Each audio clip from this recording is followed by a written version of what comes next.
Alright, what's up guys? Back here with another video. Today I just wanted to discuss a few things that I absolutely love about this 2023 330i. So starting with this big beautiful display screen. Now I know that most BMW enthusiasts hate on it because it kind of strays away from the purist design of BMW's identity. But to be honest, every time I get in this car and get greeted by this screen, it feels like such an occasion. And every time one of my friends or family get in the car, the first thing they see is this focal point of a screen, and that's the compliment that they always decide to give. Every time someone gets in my car, the first thing they compliment is this screen.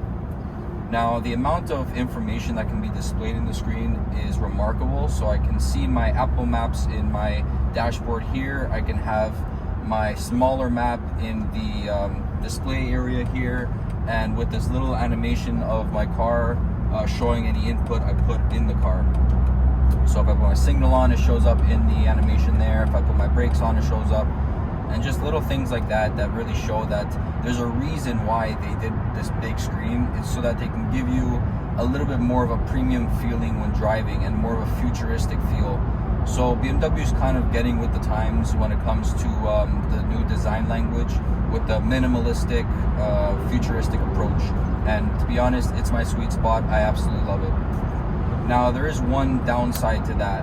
When I'm pulling things out of the car and putting things back in, I'm always an extra bit cautious around the screen because I'm worried I might damage it in some way and I'm not sure what it would cost to replace.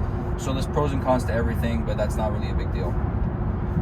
Now, the second thing I absolutely love about this car is, so right now we're in comfort mode and I'm gonna put my foot down to pass this guy. The throttle response in this car in comfort mode is more responsive than my Audi was in sport mode, which is remarkable to me. So I'm gonna put my foot down in 3, 2, 1, now. And it's instant, like it just picks up and goes the second I put my foot down, and I absolutely love that. Another thing I absolutely love about this car is the build quality. Now, if I push down on any single panel in this car and I'm pushing hard, there is not a single creak in this cabin. And if I'm going to pay a premium for a vehicle, especially a German luxury brand, I'm expecting that at the least. Now, when I took the Mercedes C300 for a test drive and the salesperson was sitting right here beside me, I did the same test about 5 minutes into the run. And when I did that, the creaks that came out of some of those interior trim pieces were pretty unbelievable. Now, when I did it, the silence between me and the salesman afterwards was almost deafening, if you know what I mean by that, because he didn't know what to say. So all he replied with was, well, most cars nowadays do that. And I'm a nice guy, so I didn't want to say anything about it. But when I got into this car, did the same test, and it just shows that the build quality in this interior is so much better than it is the Mercedes, albeit the Mercedes does look more luxurious. Now, for most people, that's not a big deal, but for me as a car enthusiast, that's a little thing that I really care about for some reason. And if I'm going to pay a premium, the least I expect is a well-built interior. Now, the third thing I absolutely love about this car is the handling. Now, in comfort mode, it's very, very smooth and it takes bumps pretty well considering it's a sedan. But in sport mode, this thing buckles down and it handles so well. I'm on all season 225 width tires, and I feel like this car grips better than my Audi did on 255 wide summer tires. I don't know how that's possible. I'm assuming it has something to do with the 50-50 weight distribution in this car, but somehow the grip levels in this car feel more than I did in my Audi with better tires. So I can't imagine what this thing is capable of on some really good grippy tires.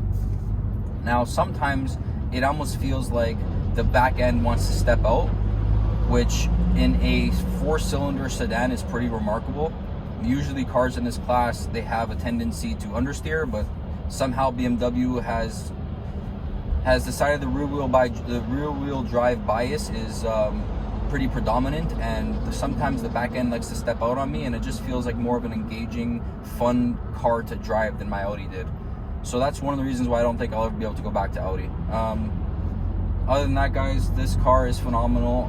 There's so many more things I can say about it that I love, but I'm just going to try to keep this video short and sweet. Those are just the 3 most important things I love about the car. My next video is going to be something along the lines of a snow drift video. I want to make something that I can go out and I'm going to find a nice industrial area, do some snow drifting, just so you guys can enjoy what the car sounds like when I'm really pushing it to its limits technically. And maybe my next video after that will have something to do with the exterior sound shots of the Resonator Delete, so you guys can hear what it sounds like in stop and go traffic and under hard acceleration. All right guys, I appreciate you guys watching. Take care, and I'll see you in the next one.